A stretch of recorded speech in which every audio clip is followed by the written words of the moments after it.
Okay, for question number 13, we have to find the value of lambda for which the angle between the lines is 90 degrees. So that means these two lines are perpendicular. Okay, so let's try to understand this question first.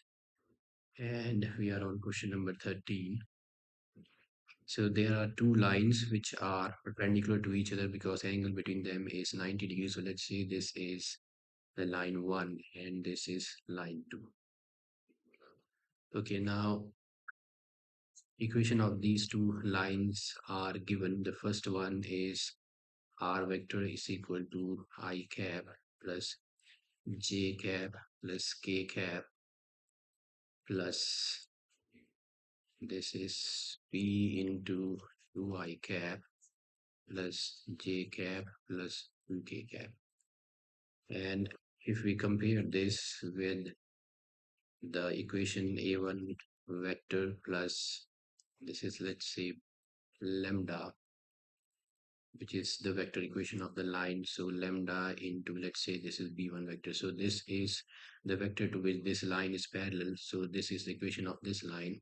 Now this is the second line whose equation, let's say, is the second one. R vector is equal to I plus q into I cap plus 1 plus q into lambda into j cap plus I plus q into k cap, and which is not in the standard form.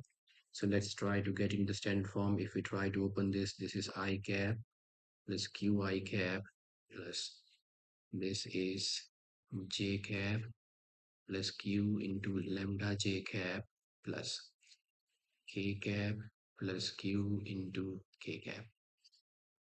Okay, so this is now r vector is equal to I, j, and k. So this is I cap plus j cap plus k cap plus q is common. So this is I cap plus lambda j cap. So I cap, lambda j cap, and k cap. So this is the second equation. Now, if we compare this with the vector equation, so this is of the form a2 vector plus nu into b2 vector. So this line is parallel to, let's say, this vector b1, and this line is parallel to another vector, let's say b2. So if these two lines are parallel, so that means to the vectors to which these two lines are parallel are perpendicular. So that means b1 is perpendicular to b2, and b1 is perpendicular to b2 gives us that the dot product should be equal to 0. So b1 is, this is b1, which is 2I cap plus j cap. So this is 2I cap plus j cap plus 2j cap. Dot product of b2. b2 is I cap plus lambda into j cap plus k cap is equal to 0. Okay, now let's try to get the dot product. So this is 2 into 1 multiply the scalars and add them. So 1 into lambda plus 2 into 1 is equal to 0. So this is lambda is equal to -4.